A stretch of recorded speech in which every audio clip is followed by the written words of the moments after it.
These chocolate coins form the tower in Tower Pool right in the centre, so you must never hit the tower of coins. If you do, you lose a life. Since you're breaking off, you don't have to pot a ball. Ooh, he's chalking it. He's chalking it! So you don't have to pot. If you pot, all to the good, you pot again to go again. You get another go. If you don't pot on your second go, you lose a life. You go back, and number 2 will come up and they'll have baby. Alright? Look at that. Okay, what? Very nice. There is nothing else to do in Birmingham but play police. Boom! Knows what that is?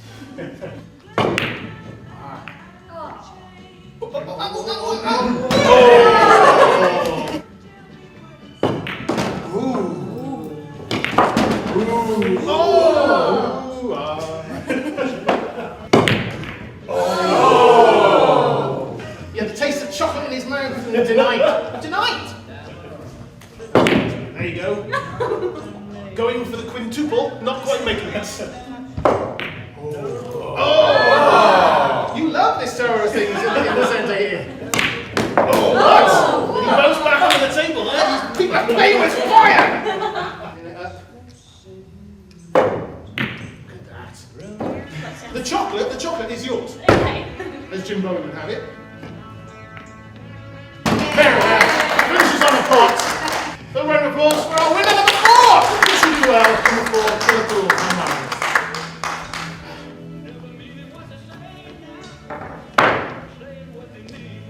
So, thank you, ladies and gentlemen, thank you so much for coming.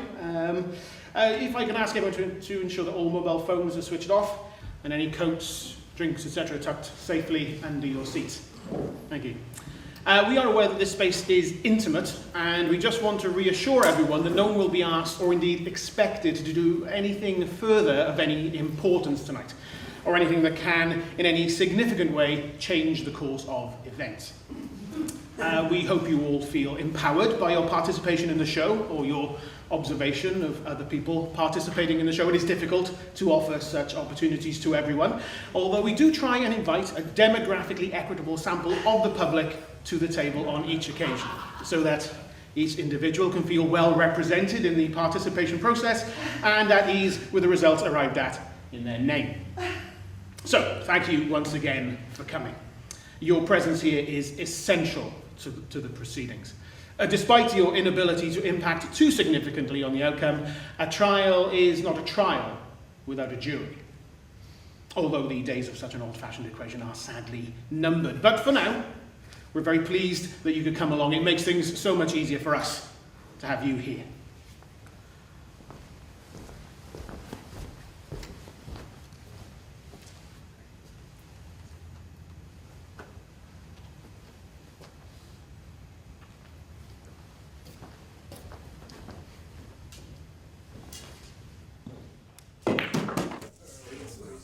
Tricky. Tricky, yes. You've left yourself in a bit of a... Snooker. Not quite. Not quite a snooker, no, but still. Tricky. Tricky, yes. 2 shots. We need to avoid giving the impression, the altogether wrong impression, that this is some kind of erosion of the principles of democracy. As if you were no better than, say... Syria. Syria, exactly. Or North Korea. Or Burma. Burma has democracy now, doesn't it? I'm not sure you could say it has democracy. I'm sure it doesn't have democracy, but you don't want people saying... What? That it has more democracy? Quite. That it has more democracy would be an absurd claim. More than absurd. More than absurd, but nonetheless. Comparison. Unlucky. The comparison. Would be unwelcome. Would be unwelcome, precisely. After all, it's not what people are saying that we want access to. Not at all. Why on earth would we want access to what people are saying? It's more a question of... Who? Quite, of who they're saying it to. Once we know who they're saying it to. And when they are saying it, once we know who they are saying it to and when they are saying it, why would we need to know the content of what they are saying? Why would what it is that they are saying to the people we have now identified as the people they are saying it to, at the time they are saying it, be of the slightest interest to us?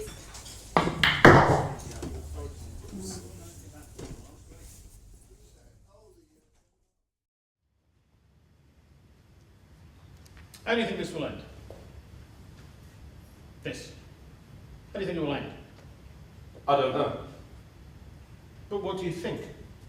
I used to think things would end up all right, but now I'm beginning to doubt that is necessarily the case. I have no idea how it will end. Although I am, it has been said, do you know? No. But I'm afraid it will end badly. I see. Only I was told that if I came here at this time, there would be somebody here who could help me.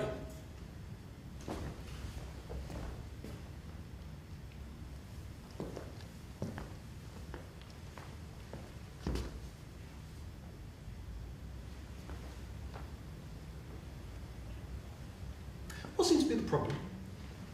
Well, I didn't expect it. Oh, don't mind them. It's a little sensitive. Well, that's all right. Take all the time you need. Look, don't worry, they won't say anything. They won't do anything. They'll just sit there. Honestly, just ignore them. They're fine with it, aren't you? You see? Right.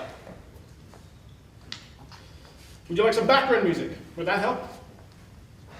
It might.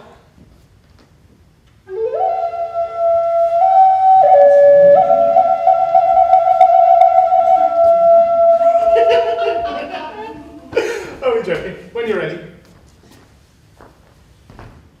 Yeah, I say when you're ready, but we are currently understaffed.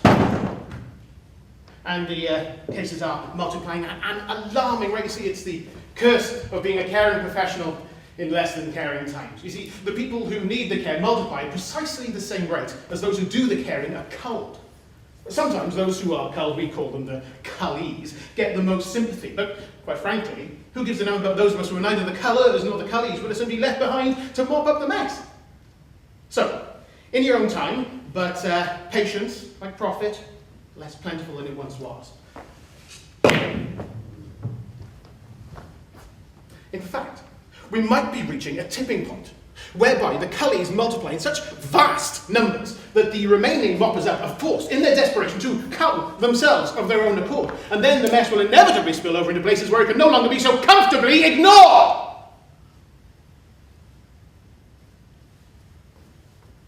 In short, we all have our own particular cross to bear. Do we not? They say that soon there will not be enough of those upholding the rule of law to contain the ever-increasing number of lawbreakers. Do they? They say that very soon lawbreakers will need to be set against lawbreakers in order to preserve the rule of law itself from attack. Who is it that says that? I forget. I should go. I have a feeling my luck may not be in tonight. Those who step up to the table do so on an entirely voluntary basis, and ultimately at their own risk. There is no cancellation of your contract with us without penalty.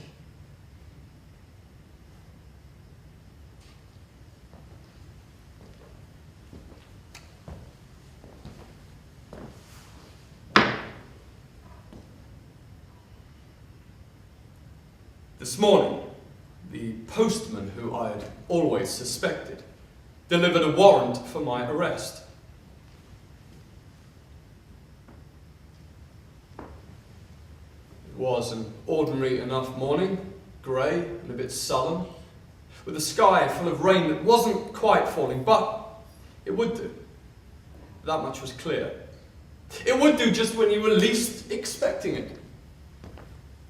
I took my umbrella with me to make sure I was prepared when it did, to make sure it didn't catch me out. I decided against locking my door behind me. That would suggest that I was stupid enough to think that locking my door would make a difference, and I'm anything stupid. So you left your door open? I left the door unlocked. So what happened when you left the house? Did you encounter anyone? The man based at number 27 was very good, very convincing. Looked for the world like a normal middle-aged professional, or possibly a teacher in a parent-run free school. Or one of those people they had replaced social workers with. And the Volvo was perfect. I mean, just right. Slightly in need of a wash. Well cared for. Caring professional. Family man. Dropping the kids off at school first. Nice touch. Not the mother, you see. Not too typical. Anything too typical might arouse suspicion. I wondered, not for the first time, where they got the children from. Well, they might be his. It's not impossible. Either way, it's best to be wary. People trust children, even strange children. It's the adult that's meant to be the danger in such situations, but that's exactly why it works so well. The small boy watched me from the back window as they drove off. I don't know if he knew that I knew, but he watched me in any case. Fear is their greatest weapon, after all. But this morning, what he didn't know, and I don't think there was any way of him knowing, was that the rules were going to change. Tell me more about these rules. Oh, they think that no one will make the connection. But every time I boil the kettle to make a cup of tea, another person dies on the television news in front of me. But these things cannot be unconnected. It would simply be too much of a coincidence. Are there alternative explanations for what you've described? Such as?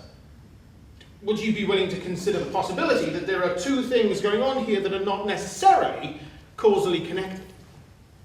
Go on. That when we watch television, we often accompany this activity with a cup of tea. For those of us who watch a lot of news broadcasts, the incidence of rising floods, wars, famines and genocides in the world means there's an awful lot of TV death to report. Now, whilst the boiling of the kettle and the watching of the TV deaths are connected by your habitual behaviour, the one does not necessarily cause the other. Do you think that might be a possibility? What would someone who wasn't of sound mind think? People who suffer from paranoid delusional disorder are usually reluctant to consider alternative explanations for their own readings of reality. Well, in that case, I would still say that it would simply be too much of a coincidence. I see.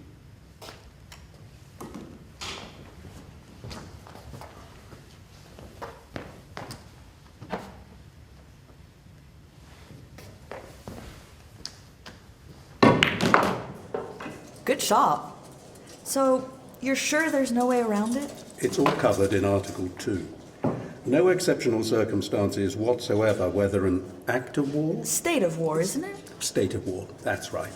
Or a threat of war, internal political instability, or any other public emergency may be invoked. Was that a foul? No, I think I got my ball first. May be invoked as a justification of torture. It also insists, I can't remember where precisely, that everyone who is arrested shall be informed promptly in a language which he understands of the reasons for his arrest and the charge against him.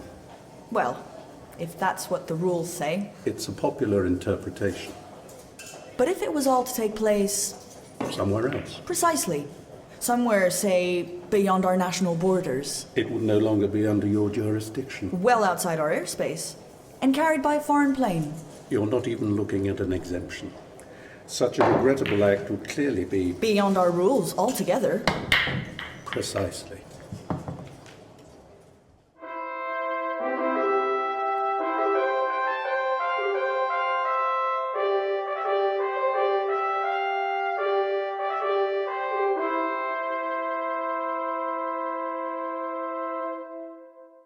Ladies and gentlemen of the jury, I put it to you that this is a clear case of conspiracy against the law of justice. What? This evening, I want you to look at the evidence in front of you in order to come to a fair and just verdict. I came to you for help. He came to me for help, seeing in me, no doubt, a witness, a credible witness, an expert witness, who could give testimony that he was not of sound mind, that he suffered, perhaps, from a paranoid delusions. So the charges of conspiracy against the law of justice, if or rather when they were brought against him, could be overturned. Ladies and gentlemen of the jury. I thought they weren't supposed to interfere. Don't worry, they won't. Well, if they're a jury, then they should, don't you think? Well, it doesn't matter what you call them. You can call them anything you like. They'll still just watch and listen. Well, they might form their own opinions, but it won't make any difference to the outcome, none at all. So, if they are the jury, what does that make you? I'm here to help you. You look very much as though you're here to judge me. Judge you? I don't have the authority to do that. Only the very highest court, which is absolutely inaccessible to you, to me, to all of us, can do that. And with my help, however, you could get an apparent acquittal. Or you could choose to play me, to win or lose a conclusive verdict. But that's not a course of action that I would recommend. But what am I charged with? We are running a little bit late, yeah. We've got to be out of here by like 9 at the latest. Yeah. We've got 2 more booked in today, you know. Yeah, we can't afford to start getting bogged down with irrelevant details. But surely the nature of the charge is the most important thing. He thinks the nature of the charge is the most important thing. It's of absolutely no significance. The charge is how we got here. That can't be changed. We must now make our way towards a verdict. I don't understand. He doesn't understand. Well, you're not on your own, let me tell you. Then why me? Why not you? I'm not guilty for a start. What are you not guilty of? Whatever it is I'm being charged with. He's not guilty of whatever it is he's being charged with, but you don't know what you're being charged with, so how can you claim to know that you are innocent? This is absurd. It may well be absurd, but I would still recommend my advice as the best course of action. It is, of course, your call. I do hope you're taking me seriously. It really is your best chance. For what? Apparent acquittal. Whatever that may look like. Well, outwardly, it may look like everything has long been forgotten, the records lost and the acquittal made absolute. No one familiar with this court could believe that. No document is ever lost, and there is no such thing as forgetting in this court. One day, out of the blue, some judge or other looks through the records more closely, realizes that in this case the charges are still valid, and then orders an immediate arrest. What do you mean, an immediate arrest? Oh, well, it can well be, of course, that a considerable amount of time elapses between the apparent acquittal and the new arrest. This can happen, I know of such instances, but it's just as possible for the acquitted man to go straight home from the court to find agents waiting for him there, who have been instructed to arrest him again, and then, of course, his freedom is at an end. And the trial begins all over again? Certainly, the trial begins again, but once more there's a chance, just as there was before, of obtaining an apparent acquittal.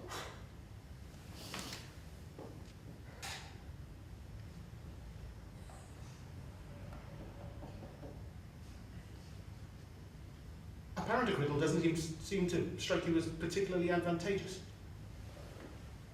Perhaps postponement would suit you better. Shall I explain the essence of postponement to you? Well, or you could begin your defence.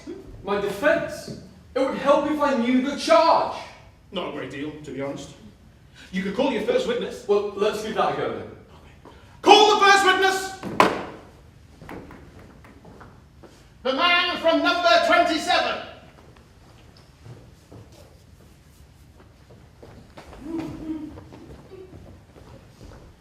I do solemnly swear to tell the truth. Wait a minute, wait. That can't be in the rules. The rules?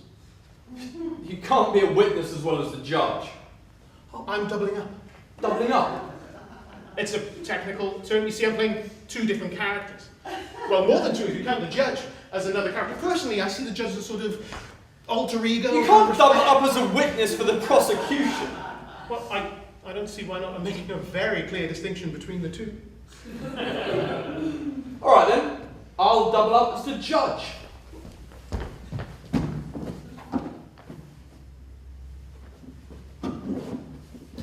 Found not guilty. Game over. You can't be the judge, I'm the judge. Right now, you're the witness, and you're going down in contempt of court. All right, no doubling up. Have you got that? Can I have my wig back? Please.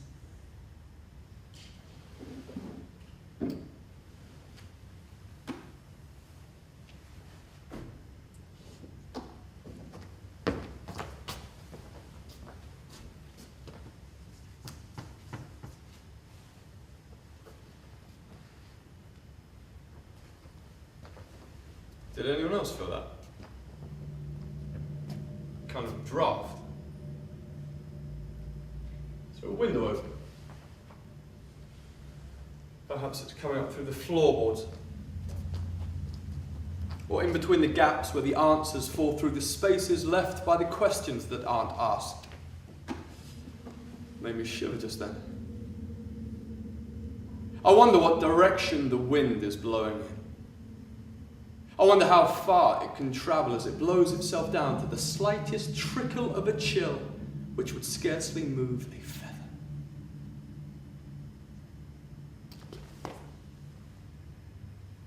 Did anyone else feel that? Drop. Tiniest drop of spray. The wind is blowing off the surface of water that's gushing out of something on the other side of the world. The flicker of an electric bulb overhead as phosphoric light shatters in the desert. Or the spray will build and the bulb will blow until we are caught in a hurricane of powdered glass. But you must pretend not to notice that anything out of the ordinary is happening. Once you've noticed, they will come for you. So please, always carry your umbrella with you to be on the safe side and turn away into the darkness. Don't look at the light. Play it right and do only what's expected. Observe as it happens, applaud at the end, and leave as soon as it's over. Take what you want from it, make your own meanings if you must. But keep your eyes fixed at all times on the game they've invited you to watch. Or they will see you listening to things that they cannot hear.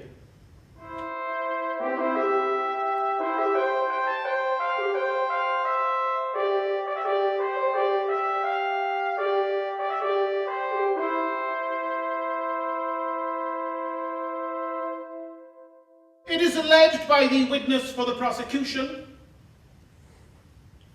that on his first appointment with the accused, at the aforesaid accused's own property and in the aforesaid accused's own words, evidence of a felony against the law of justice was revealed. The man from number 27. I don't know who sent it, or why they thought I would be taken in by such a blatant move. If the rules hadn't changed, I never would have answered the door. Well, I never would have let him into my house, although they had other ways of getting in. Not letting him into my house would hardly have kept him out. Not letting him into my house would have made no difference to that in the long run, except that by letting him in, I knew he was there. I was prepared that way, you see. Now, he said he was there for my own good. That he was trying to help. That he was trying to help with my money problems. I don't have any money problems, I told him. I've plenty of money. Then why aren't you paying your tax?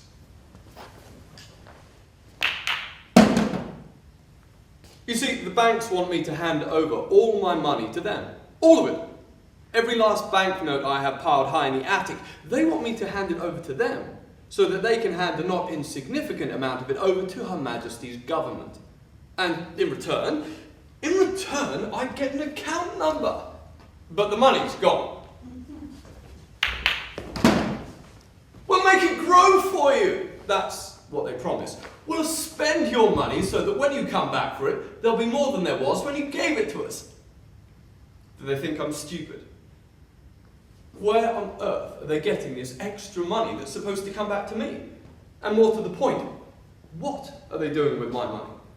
Are they spending it themselves on things that I can no longer afford? Or handing it to others who promise to make more money for them so that they can make more money for me? But how do I know what they are doing with my money? Is my money the extra money they promised to make for somebody else?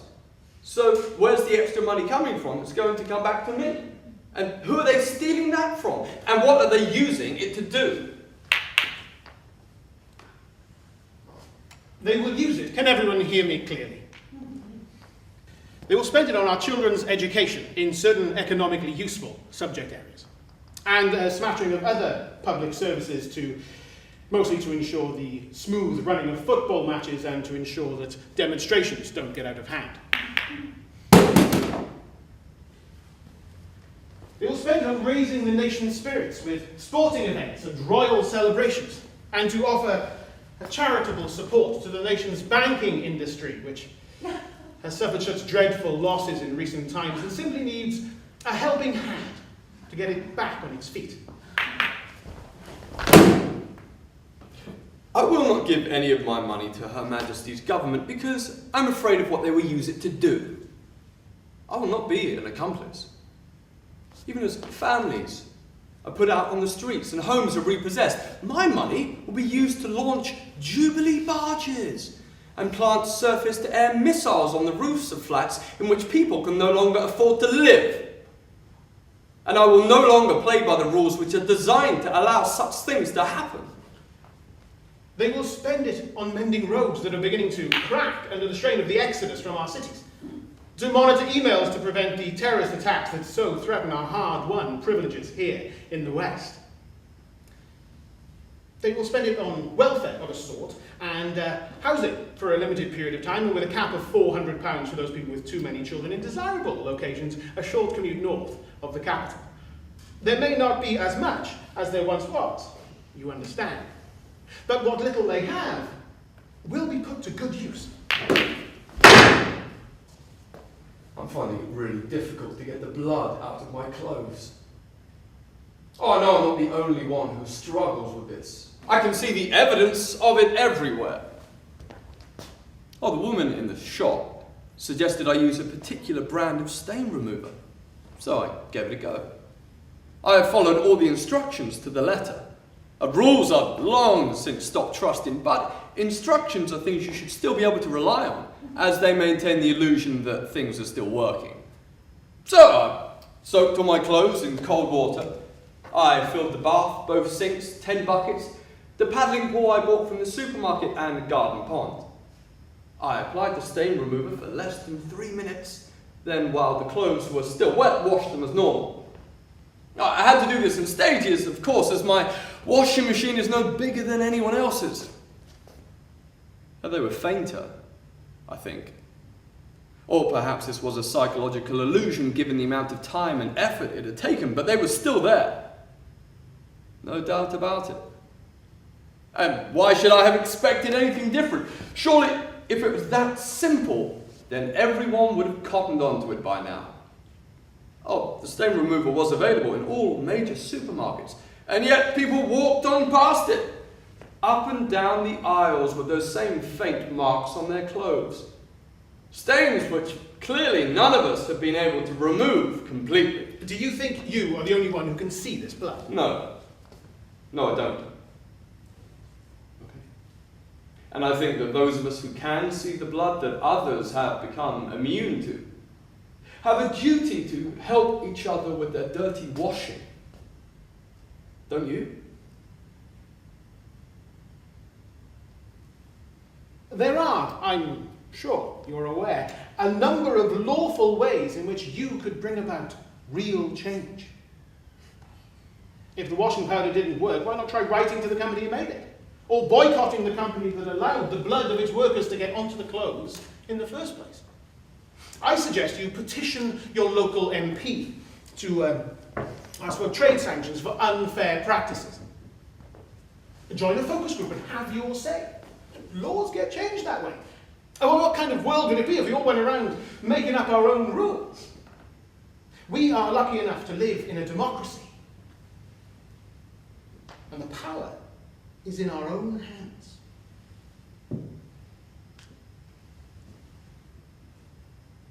Shall we set up?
black.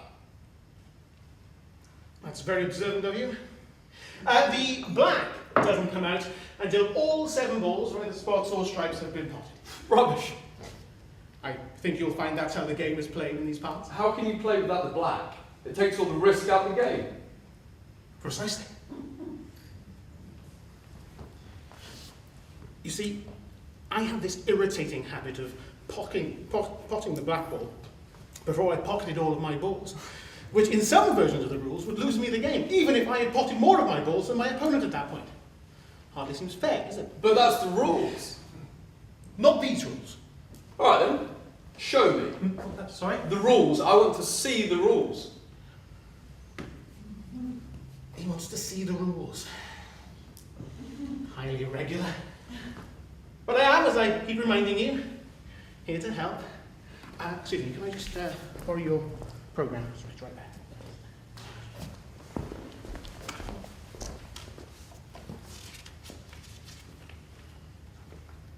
Now, standard fouls. In off, white pocketed, except in the case of a fair break, hitting an opponent's ball before hitting one of your own, failing to hit any ball with the white, jump shot, hitting the black ball before hitting one of your own if there are balls of your own colour remaining. How can it be a foul to hit the black ball if the black ball isn't even on the table? Look under exemptions.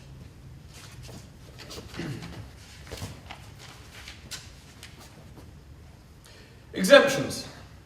The above rules only apply to those who have been proven to be innocent. Where there is any remaining possibility of guilt, proven or otherwise, then security concerns must take precedence over any minor inconveniences which may be suffered by the individual in question, as a consequence of the suspension of the usual rules in such extraordinary circumstances. Where there is any remaining possibility of guilt. But surely in this court there is always the possibility of guilt, especially when you don't know what it is you're being charged with. It would seem that way. Then how can such circumstances be called extraordinary? Surely that's the ordinary way of things. In such a time as ours, all circumstances, however common to us, might be considered extraordinary in opposition to a shared understanding of the ordinary, which is, at this point in history, no longer with us. The dodo is extinct, is it not? But we can still imagine it.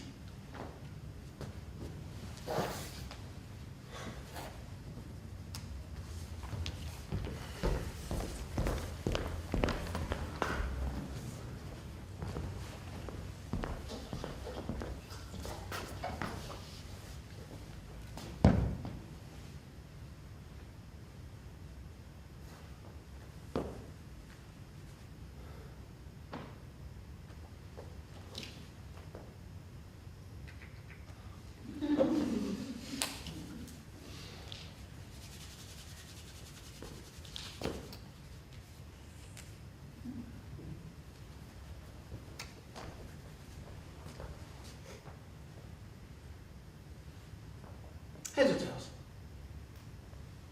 Heads. Unlucky. Me to break.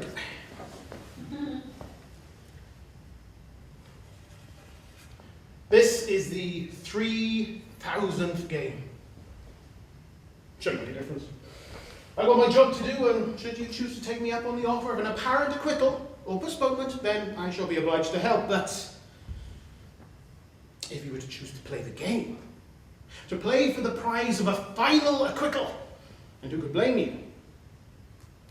Well, then I would have the chance of another victory. I'd like to make it to 3,000, my 3rd millennium. It would be something to take with me when the day comes, and it will come, that I lose.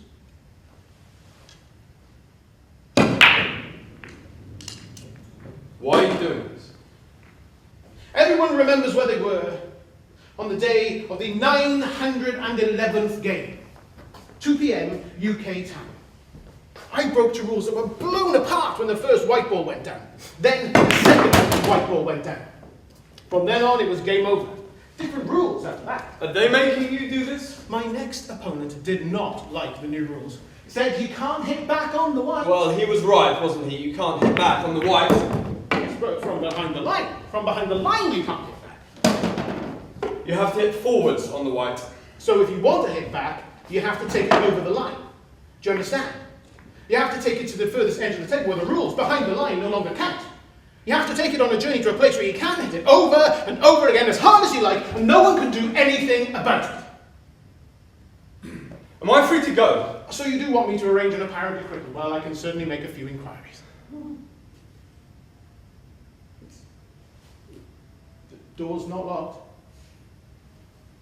It's a simple enough matter to walk straight through it. You will walk out into the night that looks like it might well be the one that follows the day that you remember. And down a street that looks like the same street you walked up on your way here. You walk into what looks like the same house, go to bed in what looks like the same bedroom, and wake up as what feels like the same person. An innocent person who was guilty of nothing. You will walk back into a life that feels in every way like the one that you left behind when you came here this evening. Of course, you're free to go, but that won't change how this will end. That will change nothing at all. I don't know what I am doing here. You came to me for help. I don't feel as though I am being helped. Well, I'm very sorry to hear that. I'm doing my very best. If you didn't like the sound of apparent acquittal, you only had to say. Perhaps you would like me to help you, to plead for your verdict to be postponed.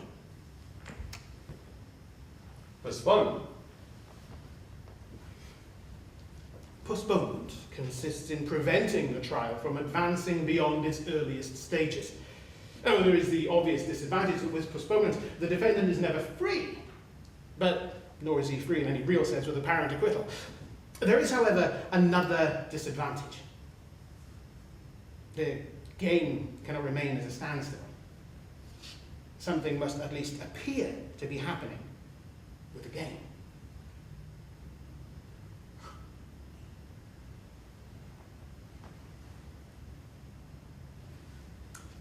Your shot.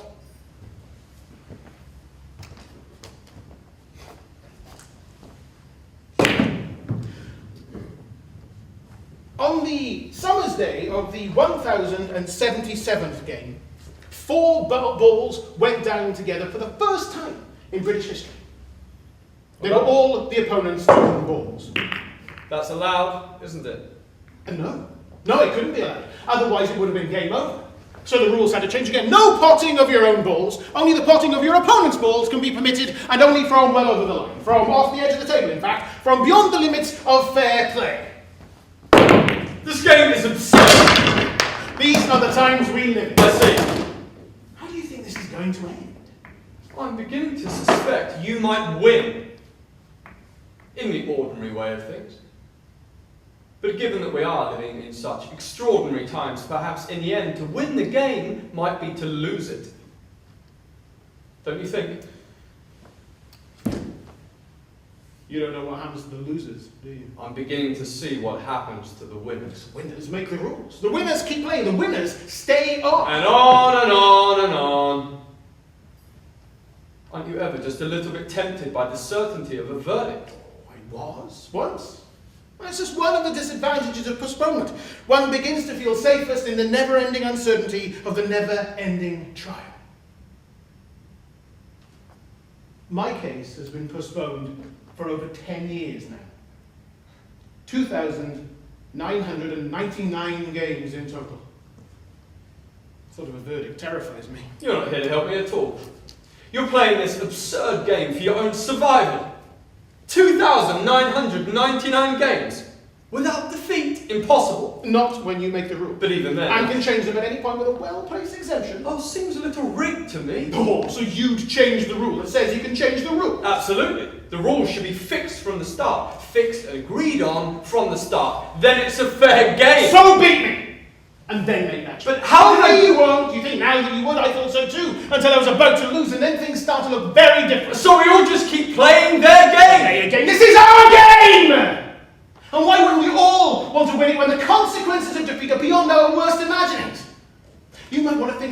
about the options of apparent acquittal or postponement. With my help, remember, you could get either.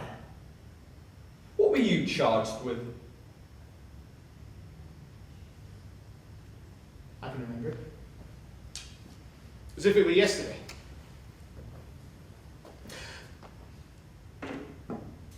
I was filling up my car with petrol, thinking about the bloodstains that I'd begun to notice on the ever cheaper clothes that I was buying. As my mind wandered, my fuel tank hit full and began to overflow. I let go of the pump, but this thick, black liquid, not petrol at all, streamed out of the hole in the side of my car and onto the station forecourt. Well, I looked around, but everyone just continued to fill up their cars as if nothing was happening, except for the man in the Volvo. Coming out of the car wash. He seemed to be looking at me. The thick, black liquid spilled out onto the street. Now I could see fishes gasping for breath swept along with the flood, birds all stuck together, black-coated turtles burning, and everyone just continued to fill up their cars as if nothing was happening.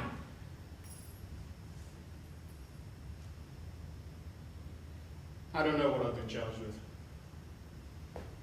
Oh, I'm guilty of a number of things, but nothing that this court would recognize as offences. I'm guilty of closing my eyes to what I can't see. I'm guilty of refusing to hear the silence. I'm guilty of getting better and better at a game that I used to despise. I'm guilty of being on the winning side of a game that disgusts me. And I'm telling you, if you could beat me, you would do the same.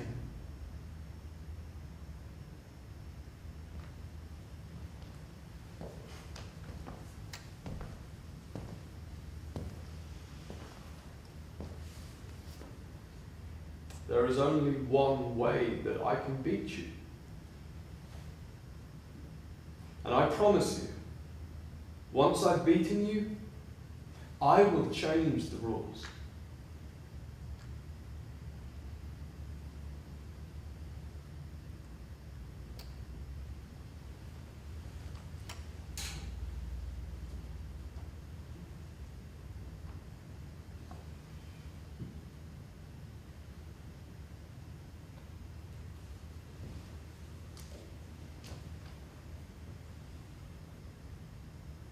Your shot.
And as he was about to take that shot, the shot that might or might not win him the game, I looked around at the people watching us, watching the game as it played itself out, watching him win and me lose, and wondering when their time would come, thinking if it was me I would change the rules and make the game fair again, thinking if it was me I would do that, thinking when it is me I will do that.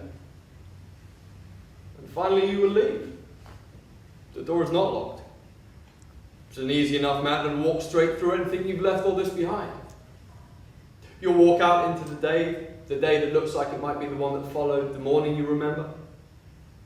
And you walk down the street that looks like it might be the same street you walked up on your way here. You'll walk into what looks like the same house, go to bed in what feels like the same bed, and wake up as what feels like the same person. An innocent person who is guilty of nothing. You'll walk back into a life that feels in every way like the one that you left behind when you came here today. Yes, of course, you're free to go. But that will not change how this will end. That will change nothing at all.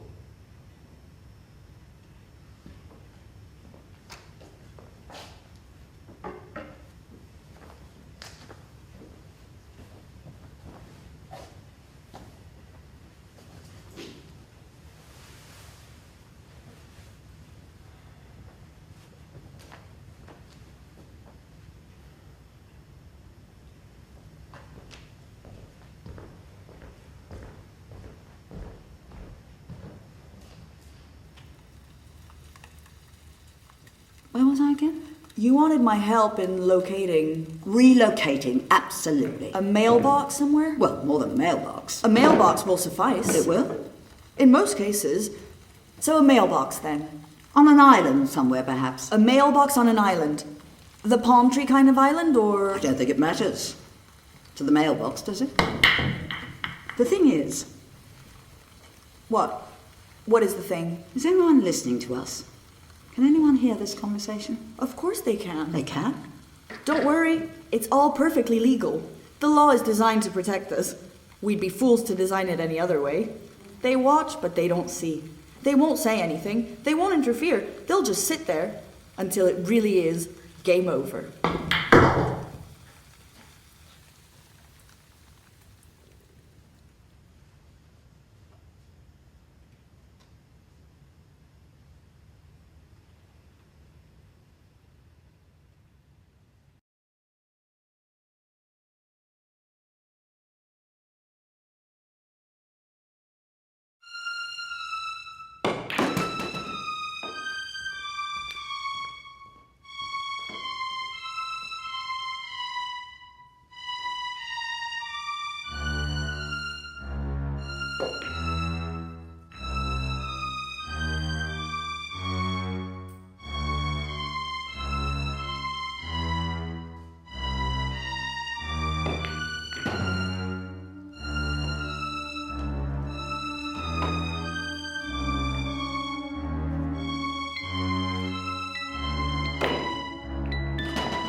And as he was about to take that shot, the shot that might or might not win him the game,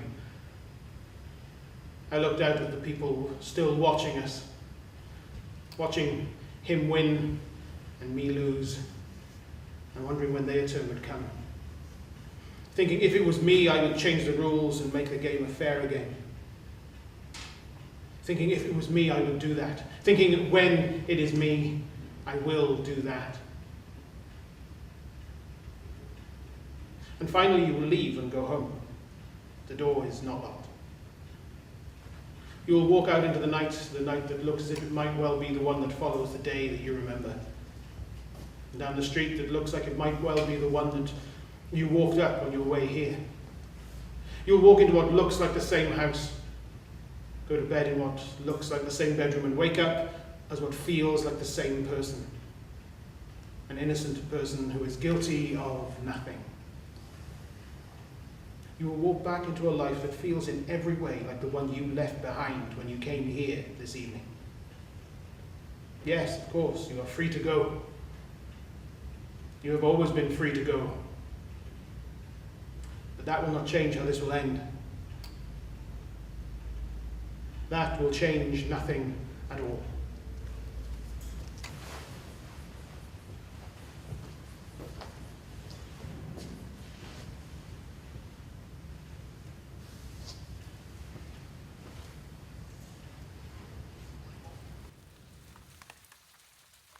Where was I again? You wanted my help in locating Relocating, absolutely. a mailbox somewhere? Well, more than a mailbox. A mailbox will suffice. It will? In most cases. So a mailbox then. On an island somewhere, perhaps. A mailbox on an island. The palm tree kind of island, or... I don't think it matters.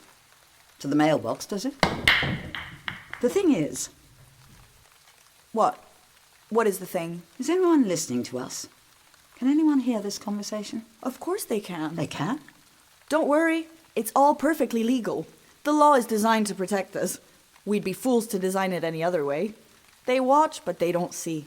They won't say anything. They won't interfere. They'll just sit there until it really is game over.